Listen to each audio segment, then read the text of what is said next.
우유가 지금 계속 팡팡 벌어지고 있다 그래요? 예, 예. 또 가격은 또 대려 우유값은 올라가고 있고. 사실 우유 소비가 줄어들었습니다. 네. 우유를 가장 많이 먹는 층이 누군지 아십니까? 뭐 초등학교, 중학교 아닌가요? 또 뭐 그렇죠. 네.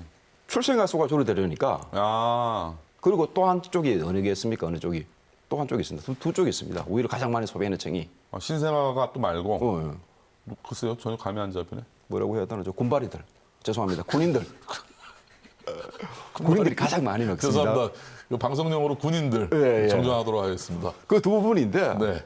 사실 뭐 이렇게 뭐 징병 그 숫자도 줄어들고 네. 신생아 수도 줄어드니까 네. 우유가 소비가 안 됩니다. 네.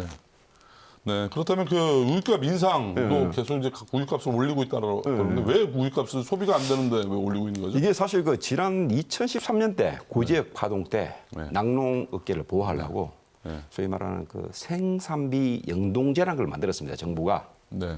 근데 사실 그 생산비는 계속 오르지 않습니까? 경제가 마이너스 성장 안 하는 이상. 네. 이 생산비 연동제가 일종의 그 최저 가격인 거죠. 네.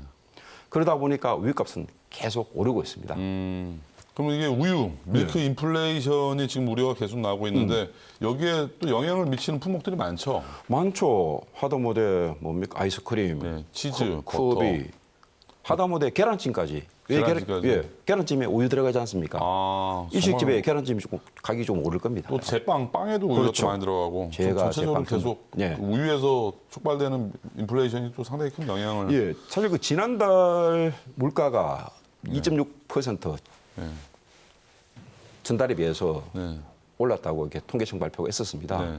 지금 계속 물가는 지금 오르고 있습니다. 네. 이런 상황에서 소위 말하는 우유가까지 오르면 네. 그 파급 효과가 엄청난 거죠.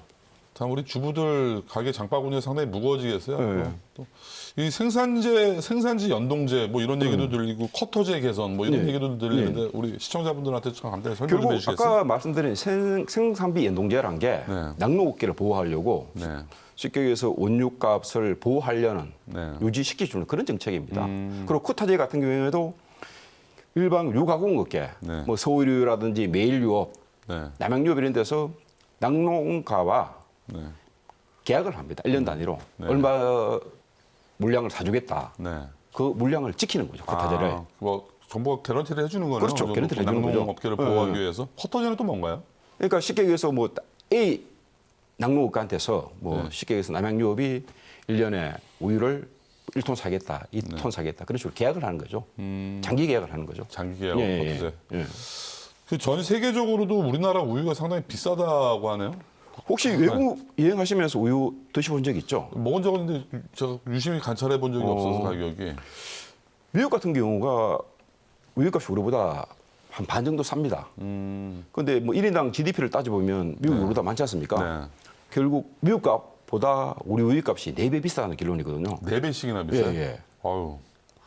그런데 사실 아까 서두에 말씀드렸다시피 우유를 소비하는 층은 한정되어 있습니다. 네. 어린애들 안 먹고 군인들 안 먹고 결국 우유를 소비하는 층이 네. 그 비용 부담을 증가를 받고 있는 거죠. 네. 우유 어떻게 많이 드십니까? 저도 성인이 돼서는 우유를 먹을 기회가 많이 없네요. 그렇죠. 예. 그러니까 뭐 성인 중에서도 우유를 뭐 좋아하는 계층이 있는 걸로 알고 있는데 그런 분들이 이게 그런 부담을 지고 있는 거죠. 그렇다면 우리 그 시민들, 소비자들을 네. 위해서 이렇게 고물가 지금 폭등 현상이 발생되고 있는데 뭐 정부 차원에서 이런 해결 방안이 없을까요? 사실 이게 뭐 낙농업계 그리고 정부 그런 소비자 단체들이 머리를 맞대고 이렇게 뭐 모여서 해결을 해야 되는데 네. 아직 어떤 서로의 입장만 네. 이렇게 좀 주장하고 있는 그런 상황입니다. 특히 또 2020년부터 이렇게 유가공 제품에 대한 어떤 그런 관세가 철폐됩니다. 예. 2020 몇 년이? 6년이죠. 앞으로 5년 뒤. 2026년. 예. 네. 그러면 결국 우리 낙농업계가 나름대로 어떤 건 경쟁력을 키워야 하는데 네. 아직 낙농업계는 아까 서두에 말씀드린 뭐 쿼타제, 네. 생산비 연동제 그런 쪽에 의지하고 있는 그런 상황입니다. 네. 뭐 이런 말이 있습니다. 네. 그 가장 좋은 정책도 네. 나쁜 시장보다도 못하다. 아. 결국 시장이 맡겨놔야 되는데 네. 정부가 나서서 이런 식으로 하다 보니까 우유값은 계속 폭등하고 네.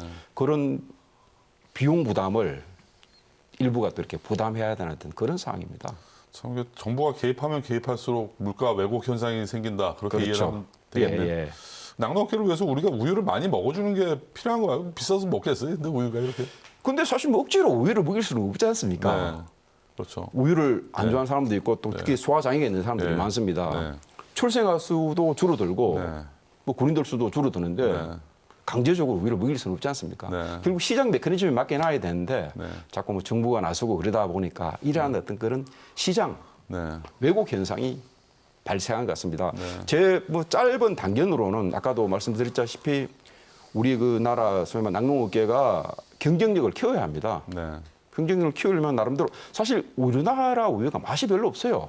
아, 우유에도 맛이 또 있네. 있죠. 예. 되게 저도 뭐 해외여행을 하면서 미국이라든 유럽 같은데 일본 가까운 일본도 가면서 보면 우유 맛이 다릅니다 우리하고 되게 고소하고 네. 뭐 우유 본연의 맛이라고 해야 됩니까? 네. 그런 맛이 느껴지는데 네.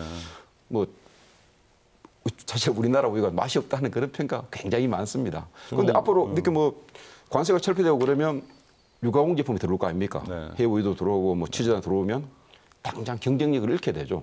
결국 소비자의 선택에 달려 있는데 근데 저는 그 우유가 신선 제품인데 그 수출을 하고 수입을 하는 그런 과정에서 변질이 안 되나요? 그런 건 안 되는 걸로 알고 있습니다. 나름대로 이렇게 요새 같은 경우에는 뭐 살균 처리 뭐 그런 게 고도로 발달하다 보니까 충분하게도 이렇게 국내에서도 유통할 수 있는 걸로 알고 있습니다. 좀 하루빨리 외국 우유 좀 먹고 싶네요. 한번 어떤 맛인지 궁금합니다.